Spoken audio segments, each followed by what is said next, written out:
Yesterday, I made a video talking about what men get out of marriage.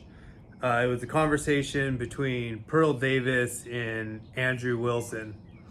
Had I known that they were going to have a debate the following day about this topic, I probably would have waited to make either one of the videos. But a big topic that was in the debate that they had last night was about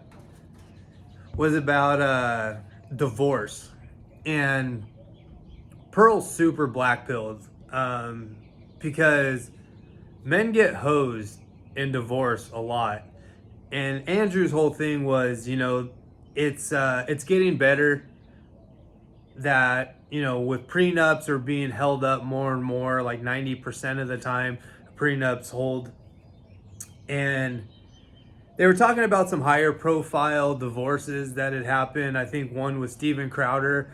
And, Andrew's kind of like talking about how the money was there. Like, I don't really understand what her motive for going public and stuff was. And Pearl had said that it's revenge. Women get very vindictive. And she's right. I have a buddy going through a really nasty divorce right now.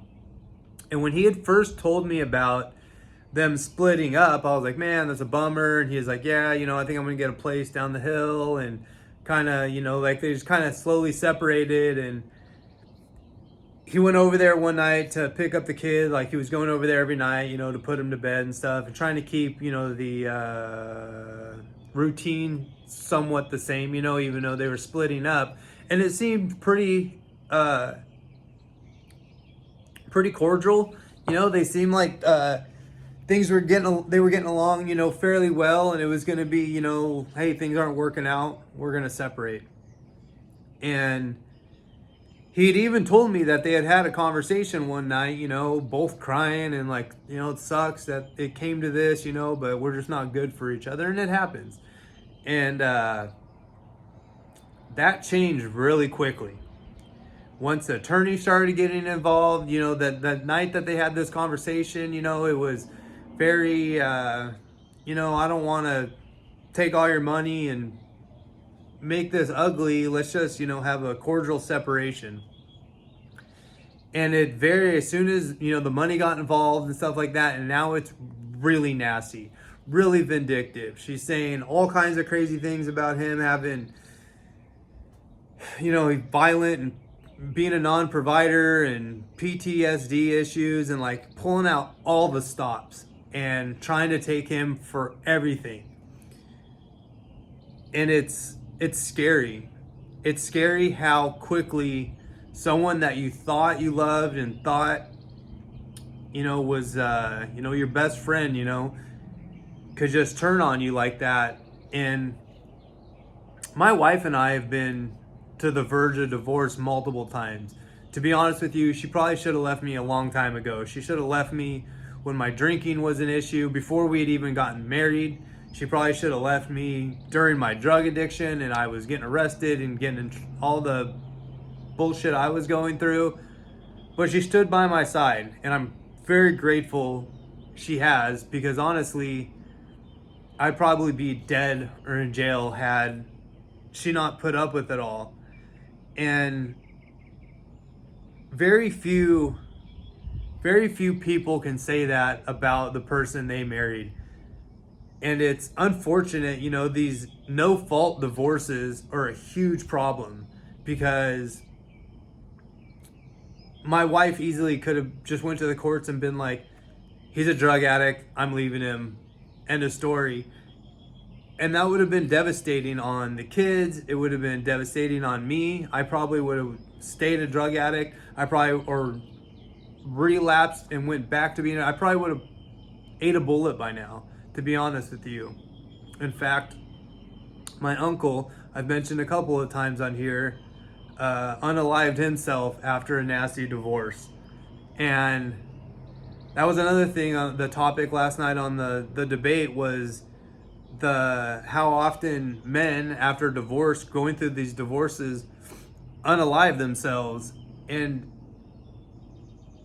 it's horrific. And I think that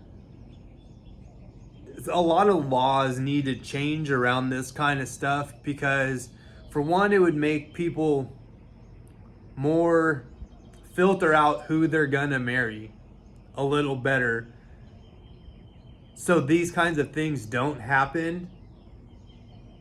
You know, my wife and I were together for 10 years, 10 plus years before we had gotten married. We had lived together. We had known a lot about each other, all the bad, all the good. I already knew what I was getting myself into when I had finally proposed to her and we had gotten married. And you know, back to the laws needing to be changed. I think we need to figure out, we need to change the way divorces are held and how they work and stuff, because it's really taking the incentive away for men to want to get married. Because look what my buddy's going through. In fact, today when I was on Twitter, I came across a post of a guy talking about a divorce he was going through and how he lost all this money in his 401k, the house he's bought. He's never been more broke since, hasn't been this broke since he was 20 years old, 25 years old, something like that, living in a little apartment all by himself and lonely. And it happens a lot. And if we're going to try to encourage men to get married and encourage men to start a family, we need to make we need to figure out how to make these consequences less severe. Because I'll be honest with you, I've had this conversation a million times. If my wife left me now, or for whatever reason we ended up separated, single, she ended up getting in a car accident, I don't think I'd ever get married again. And with, a lot of men's what they're looking for out of a marriage is a partner, a sexual partner. And the way the internet works now, there's no incentive for a man to get married and start a family if he's looking for a long-term sexual partner, because you can just go through, Tinder or whatever and swipe, and now you can basically pick out, someone to hook up with, and, like buying a car. And it was never like that before. You met someone in your town, you met someone at school, you've known someone for years, and then you end up, getting married and starting a family. And that's just not the case anymore. And, our birth rates being in decline, there's even less incentive for men to start a family, because if they do and things go south, they get completely hosed when it comes to child support and alimony and X, Y, and Z. Fortunately for me, my wife leaves me. I don't really have a whole lot for her to take. What's half of nothing? So there's like no incentive for her to really leave me, other than if she's just sick of being with me and wants, to move on in life. But a lot of these women's incentive is financial. My buddy that's going through this divorce is gonna make out like a fucking bandit, and it's scary to think that's how it works out. And I worry about him a lot. I try to text him every day, how you doing, bud? How are things going? Because he's that guy living in a 1-bedroom apartment while he's going through this nasty divorce. And it breaks my heart. And like I said, I worry about him often. I try to text him as often as possible. He tries to keep me up to date on, when the next time they're going to court or the next mediation and stuff like that. And I text him the night before, I text him the day of, I text him the day after to make sure I get a text back. So I don't know how we're going to right this ship when the system has got it out for men.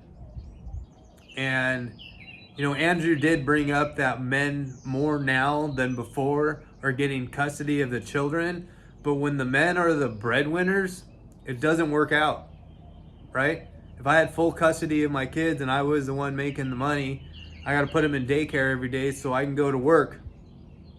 That's not good for the kids. I definitely think it's better, like I said, my wife and I have been through a lot of shit, and she should have left a bunch of times. And I think women are encouraged, especially with their friends, to just leave him. Leave his ass. Now, there are situations where I think that should be the case. If he is a complete deadbeat, drunk, beats her every night, 100% you should leave that guy. But if you guys are just arguing about silly stuff, trivial stuff, that was a lot of my wife's and I's arguments. I don't say they're silly or trivial, but it was me being an idiot, me being a screw up, me drinking too much, me having a drug addiction, me not wanting to work some job to, help pay the bills, me not wanting to grow up, basically, not wanting to buy a house. And she was rightfully frustrated. And fortunately, I was smart enough to recognize that if I don't want her to leave, if I don't want to not see my kids every day, if I don't want to, I scored a unicorn. She stuck by my side through a lot of crap, and not a lot of women would have. And I can't take that for granted. And it's really unfortunate that more women aren't as devoted as my wife was to me as they are to their husband. It's so easy for them to just throw their hands in the air and get a divorce, take half their shit, and move on. And I don't know. I mean, like I said, this topic came up because of the Pearl and Andrew debate. Pearl's got a lot of good points, I'm not gonna lie, but Andrew also makes a strong argument for marriage and for women sticking by their man and husbands needing to be better men and doing what they need to keep the family together. I definitely think it's better for kids to grow up in a two-parent household, even though maybe at the time their parents don't get along so great. But sometimes you got to do what you got to do, and it's better for the kids in the long run. My wife's parents, they had 4 daughters, 5 daughters. They were busy. I doubt they had very much time for each other. But now that everyone's moved on out of the house and stuff, they're kind of rekindling their relationship. My parents stayed together. They were great parents. They stuck by each other through raising us kids and stuff. When we moved on, in their 60s, my mom wanted to get out of California. My dad didn't. So they separated. And I'm sure there was a lot of times in their marriage that things were tough and they could have went their separate ways earlier on. But they stuck it out. They raised us kids. They did what they had to do. And I don't hold the grudge against either one of them. I'm not mad at either one of them for it. I understand. Honestly, I was a really bad kid. I was a troubled kid. And I probably put a huge wedge. I know I put a huge wedge in their marriage. And I hold a lot of guilt for that. And, yeah, like I said, them, separating this late in life, I'm not mad about it. I don't blame my mom. I don't blame my dad. It's just people grow apart. It happens. But I think sticking together and staying together to raise the kids was the most important thing, and they did that. So I don't know. I mean, there there's very little incentive right now for men to get married and start a family. It's a huge gamble. Divorce rates are really high. Men get hosed in divorce. It costs them a fortune. And with dating apps now and social media, there's very little incentive for men to want to settle down and start a family. So I get both sides of the coin. I'm very fortunate that the woman that kept my interest ended up being a great mom and a great wife. So I don't know where we go from here. I don't know how we start riding this ship. But I'm gonna keep talking about my experience and things I see going on around me, and how I think we can help this whole situation and get men more inspired to want to start families and stuff, because it's awesome. I love waking up to my kids every day. I love taking them to school. I love seeing them play with their mother and, you know, the smile on her face, because all she ever wanted to be was a mother. So, yeah, I'm going to leave this video here, and till next time.